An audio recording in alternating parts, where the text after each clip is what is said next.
So, Lindsay, you've been in Kelowna for about a year and a half. Yeah. How did you get here? I was actually, I feel like Kelowna chose me versus me choosing Kelowna. Okay. So at the time of choosing to come to Kelowna, I was in a relationship with a fella and he wanted to come to Kelowna. I see. And it was interesting because being in Revelstoke, where I'm from, I own a home and I had my day spa business there for 8 years. And my family's there, born and raised in Revelstoke, never even thought about leaving. Right. And it was interesting to have him ask me to come to Kelowna, and I didn't even think about it. Right. It was like the words were out of my mouth. I was like, yes, absolutely. Wow. Like, it was like this knowing that I needed It just to be felt here. right. Right? It was wild. I think I was even shocked, like, at my own answer, where I was like, yeah. Had you ever visited before? Yes, which is hilarious. So I did my aesthetics education here in Kelowna 10 years ago. Okay. And I really didn't care for it at that time. Why was that?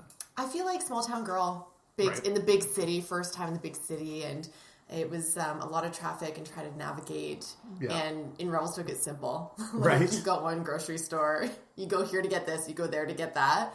And I think it was really overwhelming at that time in my life to have so many options. Yes. So in terms of where I was and the experience that I had, I wasn't necessarily drawn to come back, which is interesting. And then, 10 years later, asked the same question. I was like, yeah, Right. let's do it. I'm in. That's interesting.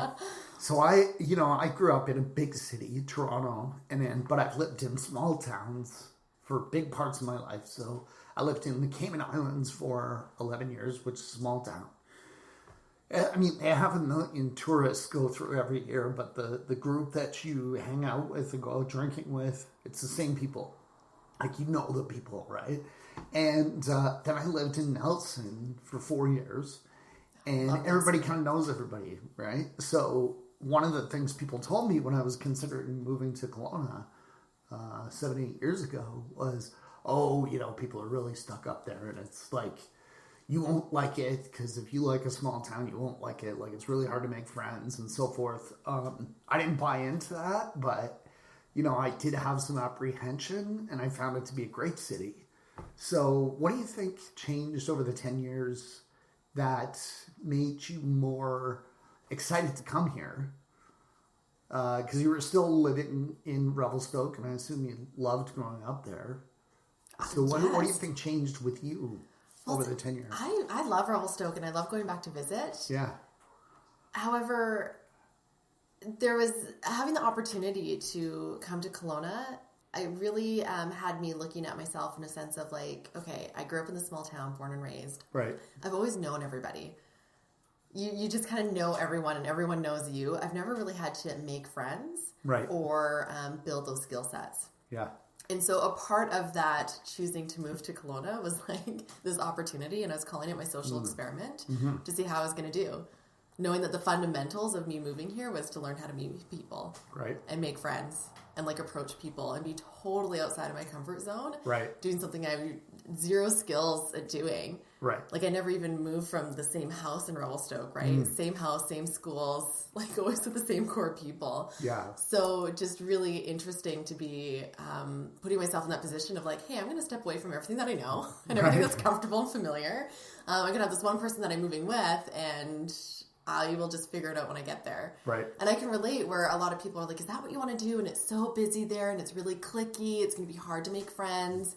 And I wasn't really stepping into a 9-to-5 job coming here either. So I think there's a lot of concern from my core group being like, well, how are you going to meet people? Right. I'm like, I don't know. Figure it out. Right. It's funny because I think those of us who spent lots of time in small towns actually do have the skills of making friends. It seems automatic to us, right? Because, you're there, those are your friends. But it's actually a skill that a lot of people growing up in big cities don't have. Because you have to be mindful of if you've got something on your face, right? You've got to have good manners, right? You've got to behave in a certain way. You're going to run into people constantly. So you kind of know how to get along with people. And how to be a friendly face, that someone is happy to see. And those skills, you kind of develop growing up in a small town. That's true. So we think like, oh my God, like, I don't know. But I think we're in many ways at an advantage over people who grew up in a big city, because we have to get along with people. You can't really function in a small town if you don't know how to make friends. Well, it's interesting that you say that, because even when you come across somebody in a small town that you haven't met before, you just more openly be like, oh, like, what's your name? Or it's like, okay, I recognize the name, but okay, who are your parents? Or where does that... And you naturally start networking with them to figure out, right, like, where they fit or where your paths have maybe crossed before. Whereas perhaps if in your large city, you wouldn't have that natural curiosity to find out who else they know or who else they may be connected with. Yeah, and you can really lack social skills and get away with it in a big city. Yes. Right? Yes, absolutely. Yeah. I never thought of it like that. Oh, that's so interesting. So, do you think it was your partner that made you excited for coming here, or the opportunity of kind of expanding your horizons? Like, if it was a friend, a platonic friend, do you think you would have been as excited to come here? I'm not sure. I think it took that person and the excitement of the relationship to have me consider it. Yeah. And then once it was like, yes, and I was just so surprised by my answer, then I really started to think about it. Like, is this what I want to do? Right. And it was like, yeah, I do. I feel like I was ready for something different. Right. Ready for a change. Yeah. Ready for the next level of living. Right. Yeah. And that relationship didn't last. Do you have any regrets coming here? No, not at all. Not at all, actually. And it's interesting because even before I moved, I remember thinking to myself, like, am I moving for the right reasons, right? So, I mean, if things go sideways or whatever, like, am I going to be okay? Yeah. And I think that really just reinforced my mindset to build good friendships. Yeah. And my driving force behind that was to build the community that I was leaving behind in Revelstoke. Right. To find that core group of people, to find the people that I really clicked with, to get that family away, like that family of friends, right? Yes. And so it was interesting. So when my relationship did end, that's when I realized how well I had done, because I was so supported. And it was in that moment that I was like, oh my gosh, I'm going to be just fine. Right. Big weight was relieved there. Yeah. So your sense of community and building community is directly related to what you do for work. So tell us about that. Tell us what you do for work. Well, I've got my hand in a couple of different pots, but I am an esthetician by trade. So I own a day spa business here in Kelowna that I started in Revelstoke, reopened here. And I really just love creating just an atmosphere where women can just love on themselves and allow themselves the time and space to sit, relax, and be treated. Right? So I get to look after all the hard stuff. They just got to show up, which is amazing. Right. And I feel like there's this really interesting interaction that happens between us two. And I think maybe this comes from like my small town girl isms, right? Where, you know, I like to have meaningful conversations. Yes. I'm not accustomed to having fluffy conversations. And so I can meet somebody for the first time and we can get some really good, like just life discussions, or, you know, there's some similarities and good communication. And not only am I, let's say, doing their nails and we've picked this great shape and this great color and we're going to do some nail art, or there'll be a pedicure where their toes are going to be fabulous. It's like we're also nurturing each other's needs in terms of some kind of a relationship, right? Yeah. It's like providing that place where somebody can be heard, say what they need to say, find some commonalities. And, you know, I really thrive in that environment to help somebody feel secure and safe. And there's more dynamics of looking after somebody than just, you know, the pretty aesthetic things. For sure.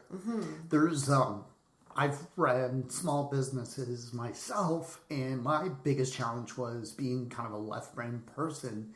And I'm concerned about the numbers and paying rent and making sure the doors are open on time and the place is clean and all those details. And I found it hard to fully relax and engage with customers because I was so stressed out about all these details. So how do you do that? How do you pull it off where you can sit there, treat someone, and have a great conversation with them, but not be, you know, stressing about the other things? Is it like a ton of hours or something in your personality? Like, how do you manage such great customer service with all the details you've got to be concerned with? I think the first step is being really realistic with your time, Right. and understanding how much time it takes to do certain business aspects and how much time it takes to provide quality services. Right. So when you give yourself appropriate time, then you know the rest of it. Like at this time, I'm going to get back to the biz stuff, but right now I've got an hour and a half. And Right. I know that's all that I need to be present with this person to do the job that I need to do. And then you can just have easy conversation and it can go wherever. And it's amazing what you can cover in an hour and a half in terms of conversation. Oh, for sure. Right? You can solve all the world's problems. But it's really amazing to just be present with that person. Yeah. And I mean, another key fundamental is not to have my phone with me or, have things shut off. Like Right. my treatment room is like a sanctuary. And I do Yes. my very best to like shut things down. Like the outside world kind of doesn't exist. Yeah. And it's just this time and space. But I think it really just comes down to the organization and trusting that I'm going to have the time that I need afterwards to do the important business stuff. And I think you could also relate too that the really important things in business get done first. And the things that we should be doing or that maybe we would like to be doing, if they're really not that important, they either won't be addressed, they'll just fall to the wayside. And the stuff of like major importance and priority get done. For sure. So tell us about your background in the esthetician field. You've been doing this for a lot longer than your business in Kelowna. So did you work for a company before or was it your own? It was my own. So I graduated 10 years ago and then I worked for somebody for 2 of those years. Right. And it was really critical in terms of helping me develop my entrepreneurial brain. Right. And really do you recommend that to if someone wants to run a business, I often recommend go work for someone who's great at it for a couple of years. Did that help you a lot? It certainly helped to be observant. Right. If that's something that you would know you want to step into. But I always knew I wanted to have my own business. It's just a matter of when. Right. And to work for somebody, you really notice the things that are working well. And you also notice things that are not working well. And it's interesting what happens is because sometimes the things that aren't working well, if you're not being heard when you bring those recommendations, in my case, that's what kind of fueled me. Right. To make that shift and to make that change and to offer something that was a little different. So I certainly recommend for people, if they're keen on business, to find somebody that would be happy to even mentor them. Yeah. And have those conversations. Be open about it, because the more open you are about seeking the knowledge, the more knowledge you're going to gain. Right. I feel. Yes. Yeah. We interviewed Loyal Wooldridge, who does a hair salon. Yes. Downtown. And he said the same thing. He really, in his intake process, when he hires hairstylists, he is trying to train them to become independent business people, right? And mentor them. And he really recommends that you have an open conversation with your boss about that. Not that you're necessarily trying to take their business, but that you want the mentorship. Absolutely. And I think it's good to have that conversation because it helps you find out who is in like that collaborative mindset and who may be in the competitor mindset. And I think that's something to be aware of. Yes. And I think that was actually an interesting mindset that I had fallen into when I was in Revelstoke, being the smaller community, is that there were a lot of competitors in Revelstoke. That's how it felt. And everyone was feeling like it's a small community. There's only so much to go around. Right. And I bought into that for a lot of years. And it wasn't until I was finding placement for all of my clients when I was leaving that I was actually picking up the phone and calling these establishments to find out what they excelled in, what they could offer my clients and place them appropriately. And that's when I realized that they're not my competitors at all. Like they all had their own uniqueness and their own skill sets. And I was kicking myself for not even reaching out to them sooner. Right. Because I'm like, oh my gosh, I mean, there could have been so much more potential for collaboration and making sure that all of our clients' needs were just met at the highest level.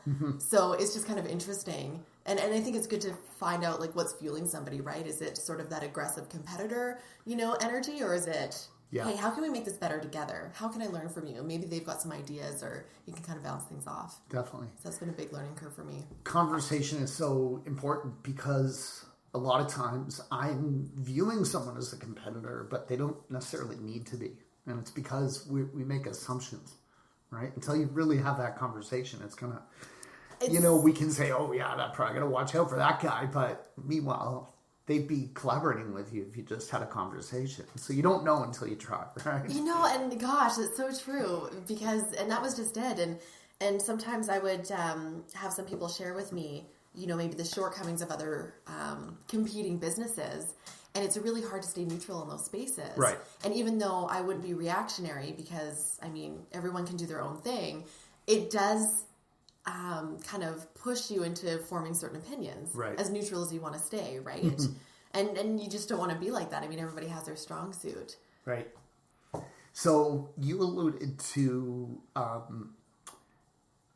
the idea that with the company you were working for a couple of years before you went out on your own, there were certain aspects of the way that business was run that you didn't agree with. You felt like you weren't heard, and that fueled you to start your own. Could you tell us a little bit about what are some of the things that you wanted to do differently from the way your previous employer did? Well, what I noticed was a disconnect of truly honoring our clients. Right. And when they were present, absolutely, it was their time, and, we were very skilled at making you feel like special, and we were present with you and made sure that your needs are met. Right. But what I noticed is that when we had made some internal changes, whether that be pricing, shifting around a little bit of what services entailed, getting more definition around that some of our top customers weren't coming back. Uh-huh. And I remember for me being front desk at the time because I hadn't built the clientele, so I was seeing all of this. And I remember specifically being, hey, I don't know if you noticed, but so-and-so, so-and-so, and so-and-so, these people we would see every week, if not twice a week, we haven't seen them in a couple months. So I don't And what do you think happened? I think it was a combination of things, but I think when people are spending time and money at your establishment and then you make changes and don't make them feel like you've really appreciated their support and patronage. I think, it's us as a business owner to go that extra little bit. Yeah. Be like, hey, I know that we're making these changes and, perhaps you've been accustomed to this service. We're morphing it into this. There's some price discrepancies. You're still honoring your new pricing, but then you're going to give them a little bit of value. Right. Where it's like, I really appreciate you sticking around with us for X amount of time. So, this is the new pricing, but know that we're still going to honor this for you. Or something like that, right? Where you can just make them feel appreciated. Yes. Because otherwise, what happened to us is that we risked losing them completely. And then we lose those referrals. Yeah. And they were part of our top 20. Yeah, because people feel taken advantage of, and it's like, well, if I'm a regular customer, you're just going to crank up the price without saying anything, and, it doesn't feel good. There's some things that were abrupt, and they were also new business owners, so they were still trying to figure it out too. Yeah. But there was a lot of information that I was just noticing that I was sharing that just wasn't being acted on. Right. And so, fast forward, 8 years, and the way that I had constructed my business was, whenever I had price increases, I may still follow through with the price increases, but I was putting things in place as like client referral options, right? So discounts for referrals. I would send my clients birthday coupons. So every time it was a birthday, they got to treat themselves at a discount. And then every Christmas, I would actually personally handwrite Christmas cards and give them coupons as well, where it was like actually X amount of dollars or a gift even, and just really honoring them and appreciating all the business that they had done with me. Right. So just kind of taking so then when you do have those price increases, they're like, oh, she's doing really well, or she's like, getting more engaged with her market, or, as we know, there's inflation, cost of product just changes over time, right? That does need to reflect in your prices. Yeah. But I think making people feel like you really value them, for sure, regardless of the things that are happening behind the scenes that you can't control, right? Right. Yeah. Yeah. Makes sense. Do you treat men? I do. You do? Yeah. Okay. Yeah. Because in your bio it talks about women and so... of course, I connect with women so easily, right? Yeah. But, yeah. So it's interesting because I've studied a gentleman named David Data. I don't know if you know who he is, but he's a coach. He's a Buddhist monk too, I would say. I don't know if he calls himself that, but he's had a ton of training, But he talks a lot about the differences between masculine and feminine energy, which is gender independent. But he says, just as a statistic, made up statistic, about 80% of females have a core feminine essence, and about 80% of men have a core masculine essence. But we're all on a spectrum. We've all got masculine and feminine within us. And he says with feminine energy that we all have, it's desire to be seen is really central to feminine energy, to be appreciated, right? And physical beauty is a part of that. Of course, mental and spiritual beauty is a part of that, but physical beauty is a big part of that. As a feminine person, and the feminine part side of myself, I like it when someone compliments me on my tie or something like that. It feels good. So tell us, what are you trying to accomplish with your clients? Like, what is the goal? Why does a woman, and sometimes a man, come to a beauty spa? What's the point? That's a great question. And for me, I mean, my goal is to have somebody really be elevated at their time of leaving. Right. And it's amazing to see the transformation. Mm-hmm. So, for instance, I would maybe have a mom come in. And she's kind of disheveled as she comes in the door, right? Like, she's 5 minutes late. She barely got the kids to where they needed to go. She hasn't even eaten. She kind of has, like, some to-go food, right, that she got, like, 30 minutes ago. It's cold. And she's, like, finally arrives to get her pedicure. Right. And you're just like, oh, my gosh. So this person is stretched, exhausted, struggling to look after herself. Yes. But she made it, right? She didn't cancel. She made it despite everything that's happening in her environment. And then it just, for myself, to have that ability to be like, hey, you're here. They're super apologetic. It's like, don't worry about it. You made it. Let's, like, get your socks off, roll up your pants. Let's get you in this, like, beautiful warm soak, right? We can customize it with essential oils or whatever. Mm-hmm. And just relax. Eat your lunch. Do you want me to warm that up for you? Do you want a cup of coffee? When was the last time you had a glass of water? And it's like creating this environment where you get to treat somebody or have them finally be looked after. Right. And, you can just see the stress and the world just like, it just melts off of them. You close the door, you've got some music. I don't typically play traditional spa music because I find it really sleepy. Right. I like things that are a little bit more, upbeat. But it's like creating this high energy ambiance where we can just be like girlfriends. Right. And we can just chat about life. And sometimes people are real and they'll talk about their struggles. And I think there's a lot of healing in that. For sure. So I can encourage that. And if they don't want to talk about life, that's fine. I'm really good with chatting about whatever. Sometimes I think I'm pretty funny, so I can crack jokes.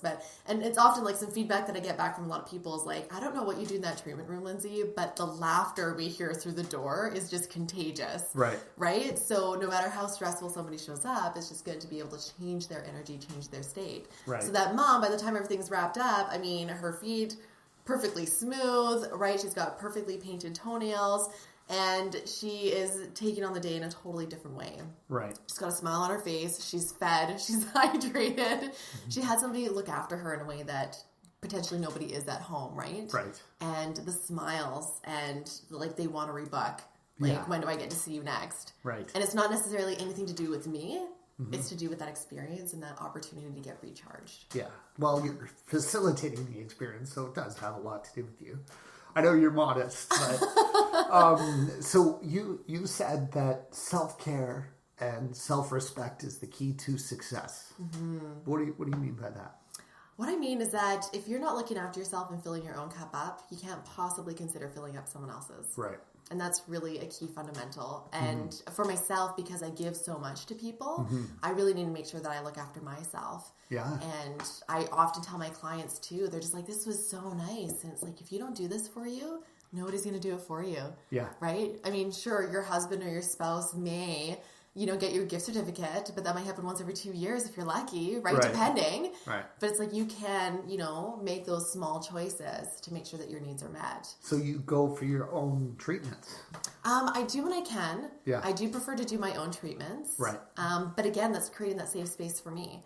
Right. Where it's, I get to unplug, turn the phone off, and I really enjoy chatting with people. I also really enjoy not chatting with people. Right. So I do a lot of my own services, but it's like quiet time, quiet Lindsay time, listen to what I want, listen to podcasts, do those things that I really love and enjoy to fill my cup up. Yeah. And it's the same for myself. Like when my nails are done, when my toes are done, I've got my brows on point in terms of shaping, my makeup, all those things. Yeah. The way that I show up in my day is very different than if I just rolled out of bed, threw my hair up in a bun, and threw on whatever clothes I found, and then, you go to work. You you show up in two completely different ways. Totally. And I've been reading a little bit on studies, and I don't have any statistics offhand, but there's a lot of conversations that are happening about women or men that take the time to be groomed and like well kept, right? Where they're looking in the mirror and they're feeling good about themselves. Yes. They had the time to do their hair. They had the time to shave or to tweeze their brows, do their makeup.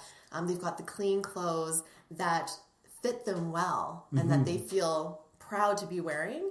Yeah. They show up in their life with more joy, more happiness. They naturally have more success. Yeah.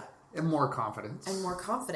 Yeah. Where maybe they're more approachable, or they may feel more confident to approach, depending on whether that be business, relationships, those kinds of things, versus somebody who is not taking that time or thinking it's a lost cause. Right. Why would I bother? And sometimes I even have clients that are in that, mindset where they're like, oh, this wasn't my idea, but my daughter told me to come or whatever. Right. Meanwhile, for just a simple brow shape, I've had some people be like, oh my gosh, I didn't know that my face could look like this. Right. And so simple. Yeah. But it brightens the eyes. Gives us something to be really proud of. And they look in the mirror and they're like, I look really good. Right. Heck yeah, you do, right? Yeah. And why shouldn't you? Exactly. So it's simple, but it's so impactful. Tell us some of the services that you offer. So you mentioned pedicures, eyebrow shaping. Yes. What else? Yeah. So I also do manicures and gel nails. Okay. So gel nails is where you can actually extend your natural length. So if you wanted longer nails, and they're a little bit more durable. I also offer makeup applications. So I do a lot of bridal makeup, which is super fun. And then I also offer makeup lessons, which is also super fun. So for somebody who's maybe uncertain or they have their makeup and it's like, I only use these 3 pieces of these 200 products I have, then I encourage them to bring them and we can see what they have that suits them best. And then I'll have my kit there as well. And then we can really find out where they have some missing links to make sure that they're getting what they're seeking in terms of their makeup application. Nice. And I'm a firm believer it's not, the compliment we're looking for isn't, oh my gosh, I love your makeup. It's, oh my gosh, look how beautiful your eyes are. Right. We want the compliment on the feature, not the makeup that we're wearing. Right. Yeah, that's a good point. Yeah. Very good point. So I know when I decided to quit chewing my nails, which was a terrible habit. And I actually learned it from an audiobook. So Frederick Eklund, I don't know if you know who he is, but he's one of the top realtors in the United States. And he's one of the stars of $1 Million Listing New York. Tall, 6'5" Swedish American gentleman. But his partner said to him, you got to stop chewing your nails. And he was basically like, F off, I do what I want, nobody tells me what to do. And he said, but listen, he's like, it shows that it's dirty, right? And it's unattractive, but also shows that you lack self-control. And if you're going to slide a $5 million contract across the table to someone, do you really want them seeing your mangled nails? And he just got angry and stormed out. But the next morning, he woke up and he said, you know what? He's right. And he never bit his nails again. And when I heard that, I was like, yeah, what the hell am I doing? Like chewing on my nails, right? So I was like, how do I do this? Because I felt like it was an addiction since I was like 12 years old. Absolutely. Into my early 40s. I would just bite them down to nothing. And one of the things I did was I went to get a manicure.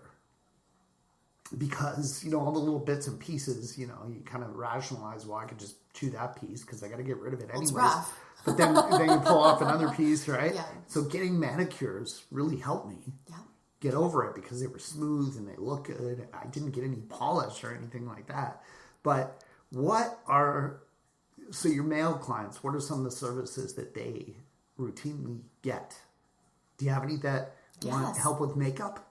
Or is it mostly like manicures, pedicures? Mostly like manicures, pedicures, waxing.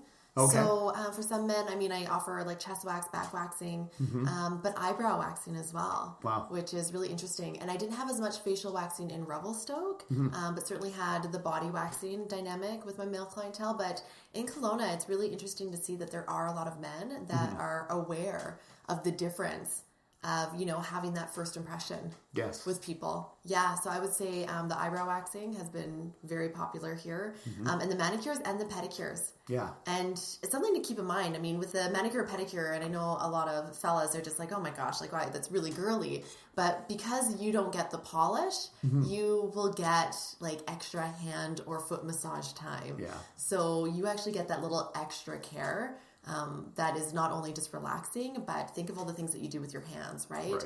And how tense your hands can feel at times, or even like your feet, if they're exhausted, right? And then you get that little extra time. And I think once somebody has an experience like that, they're like, oh my gosh, where have you been all my life? Right? Why haven't I done this sooner? Definitely. And that's often the comment that I get when finally somebody gets in the chair. They're just like, oh my gosh. Like this needs to be a regular. And then I also, over the years, have had clients where husbands and wives, they'll come in together and it'll be like a date night, right?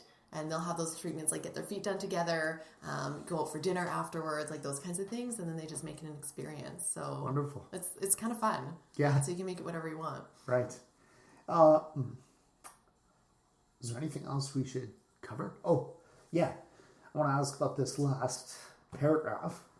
So you are leading teams of entrepreneurial women, and one of the things that you try to do is help other women who want to start their own business. So at the beginning of this conversation, you talked about how sometimes as business owners, people have kind of a competitive, territorial mindset, and you're trying to do the opposite and actually help people. Tell us how you do that.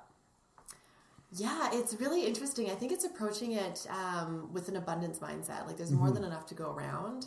And I think also really helping people appreciate the skill sets or what it is that they have to offer. And I think sometimes we can get really caught up in comparison.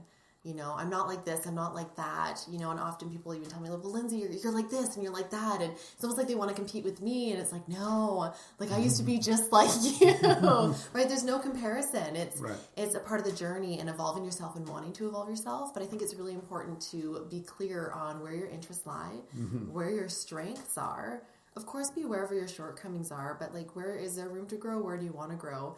But make things really unique to you. Yeah. Don't try to be anything else, like nothing other than yourself. Because if you're not yourself, people won't connect with you. If you're not yourself, you just don't get that deeper level. Right. I feel like, with authenticity, there's a deeper connection. And you're not necessarily just providing a service, like you're building a relationship. Yes. And once I actually learned to step away from the professionalism of, clients are clients and friends are friends, I started kind of breaking down some of those barriers where I'm like, people are people. And there's some people that you get on really well with. Yes. And once I started merging some of my professional relationships into friendship relationships, that's where some really amazing magic happened in my business. And I got to be really authentic. Well, it was like, rather than it being always giving to clients, there became this exchange where your relationship shifted in the sense of they were just as interested in me as I was in them. So certainly within my education, they were taught, it's all about your clients. You don't talk about you. You don't air any of your personal stuff. Right. And I mean, of course, you have a filter. You don't do those things. Yeah, you don't burden people. But you don't dump your stuff on other people, right? Yeah. But when I was able to build relationships and be authentic, there was this natural interest that happened where I've always been interested in them. And they just really had natural interest in me. Yeah. And we could take those conversations to a deeper level. And when you open up in that way that is safe for you and respectful, it's amazing that people are like, oh my gosh, the referrals that people then send your way. It's like, oh my gosh, you got to meet Lindsay. Yes. She's a real person doing real things. Like, it's not like this facade or it's not over the top. And it's interesting because now I listen to the way that people interact.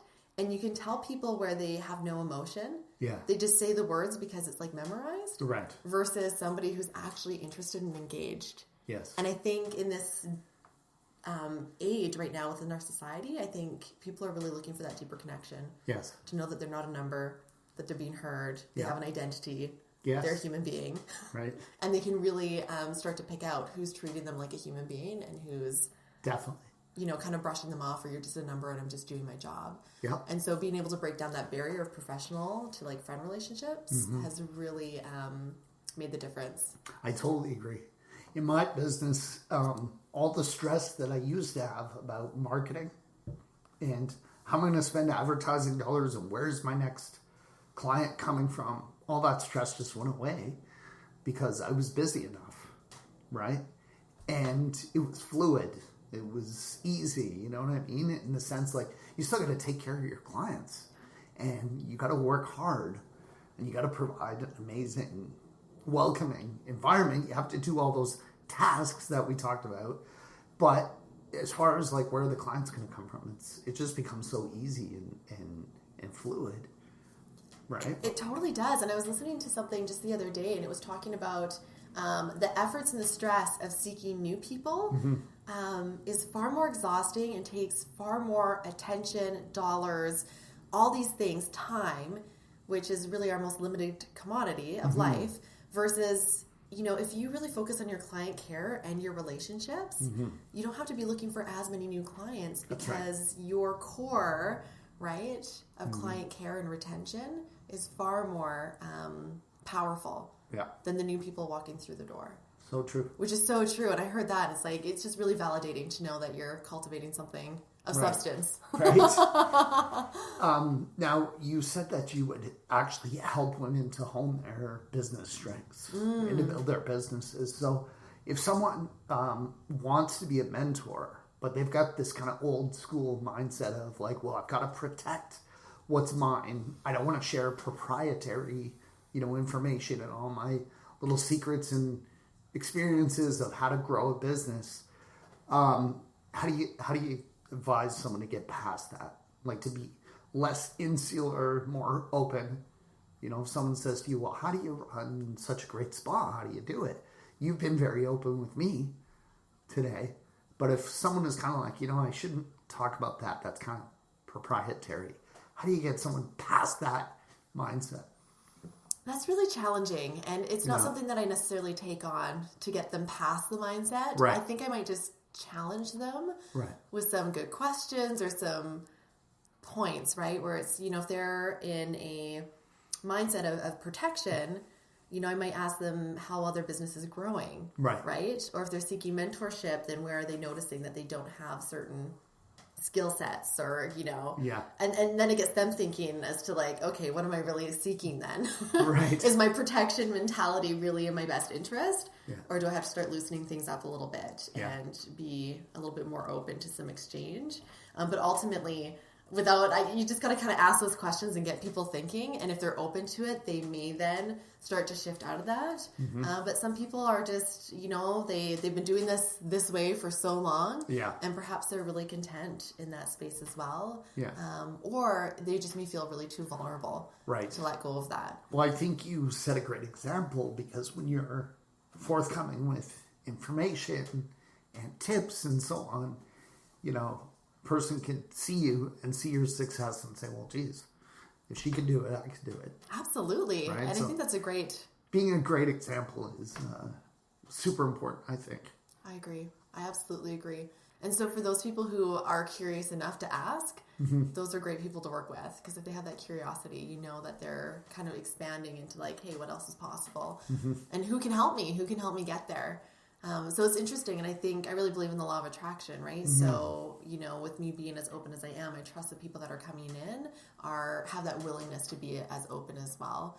And I think long-term goal for myself would be to inspire entrepreneurs within my industry to not only seek and ask questions and be mentored, but then turn around and mentor like the next generation or the next wave.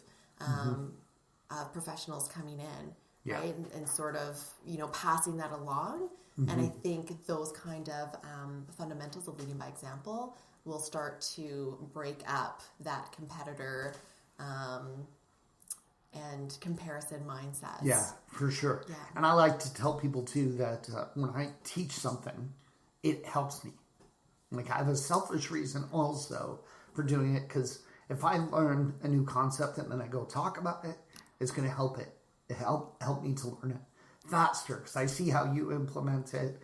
We're discussing it, so it imprints it on the brain. You may have questions or some feedback, and we can refine that concept. So helping other people is a great way to help yourself. Absolutely. Also. Yeah, they say the best way to learn is to teach. Right. And there's a piece of accountability that comes with that as well. So no matter how busy you are in business, it keeps you on the straight and narrow where you're not cutting corners because you know you have people that are watching. And not that you would be, doing things under the table or anything like that, but it's interesting the way that you show up where, if it was just me and I didn't have that accountability, I'd be like, I might let things slide or, I might not be as on top of things. Whereas when you're mentoring somebody, you're on your best game. Right. Which is not only good for you and your self-esteem and confidence, but it's good to be modeling that and it's good to keep you modeling that. Yeah. And then again, that next generation, they're just like, oh, okay, I'm going to teach this and I'm going to be on top of things. And you're setting the standard, I guess is what I'm trying to say, right? Yeah. It's setting the standard for integrity and morals and values and, wanting to show up in a way that you're proud. Right. Awesome. Can you tell us just for a couple of minutes about your vision for yourself for the future? So you've talked about you want to help other entrepreneurs and women in business and so on. Where do you see yourself in 5 years? Oh my gosh. That's a big question. And it's something that I ask myself frequently and trying to get clarity on. But I just really want to inspire. And where do I see myself in 5 years? I see myself surrounded by just amazing entrepreneurial women. And I see us coming together as a community that's strong. And there's so many fresh ideas. So I can almost see this environment where, everyone just wants to help and elevate each other. And, where somebody might be lacking and there's somebody right there with an idea and just so willing to share and help. And I know that's not really specific in terms of where I see myself, but that's sort of the feeling and the community, the environment that I want to create. Right. And empowering people to empower others. Right. Because I think for myself, there's no greater feeling than to know that you've helped somebody. Yeah. And even in the last few months, to have somebody approach me and be like, Lindsay, I'm so grateful that I met you. I never thought that I'd be doing what I'm doing, and just hearing the passion and, I never thought that I would be in business. I never thought I'd be a business person. And, their eyes are just welling up in tears where they just have so much pride for themselves. And it's something that they didn't even think was possible. Right. So gosh, in 5 years, imagine. Yeah. Imagine how many lives could be just even altered that little bit, right? Even just a tiny bit. Just even a tiny bit where it's, you are worth more. So we'll track you. We'll see how that manifests in the next 5 years. It'll be very interesting to see. Who would you like to nominate to come on the show? Goodness. There's so many people that I would just love to nominate. Now, I've got limited time, right? I'm doing about 5 to 6 interviews a week. So with that, there's hundreds of people I want to interview. So who jumps out at you in your mind that you think would be an interesting conversation? I think an interesting conversation would be Kelly. And I'm not sure what Kelly's last name is in this moment, but she has floral therapy. You can text it to me. Floral therapy. What's that? She's got a florist, a flower shop. So with the mindset of we're going to uplift people, and actually the flowers are designed to create an effect. Not just this looks nice, buy it. That's right. More mindfulness Absolutely. behind it. Yeah, that's exactly it. It's the emotion and the intention behind the gift of flowers. Nice. Do you know the name of her company? I think it's Floral Therapy. Floral Therapy. Yeah. Okay. So, Lindsay, I don't know. I'm guessing your schedule is completely full with clients, but in case someone wanted to come for some great conversation and some services, how do they find out about your spa? They can find out about me, on Instagram or on Facebook. What's the name of your And the name spa? of my business is Diva Den Day Spa. Diva Den Day Spa. Yeah, okay. Diva Den Day Spa. And I also have my website as well, which is divadendayspa.ca. Great.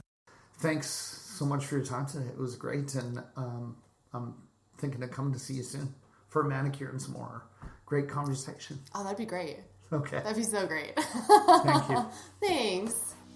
Luke Mankus is a realtor. He loves what he does. We asked Luke if he had any regrets about moving here in 2011. And he always says, yeah, one regret, and that is he didn't move here sooner.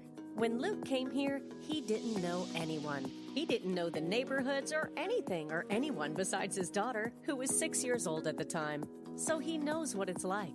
Now, he's an expert and has helped well over 100 single people, couples, families, and investors with their real estate needs in the Okanagan. If you're new to our beautiful city, Luke can help you get connected with great lawyers, dentists, carpenters, landscapers, swimming pool installers, you name it. And whether you're new to Kelowna or not, Luke knows real estate. He can help you find a great property, negotiate a good deal, and hold your hand all the way through the process until the day you get your shiny new set of keys. Luke is known as a no-pressure kind of guy. He's had clients where it took even a year or more to get them into a property. He just doesn't believe in rushing things. On the other hand, when you decide it's time to act, he's diligent, and he'll work day and night until the job is done. Give Luke Makus a call or a text message at any time, 778-215-4273. Again, that's 778-215-4273. 778-215-4273 to chat with Luke about real estate.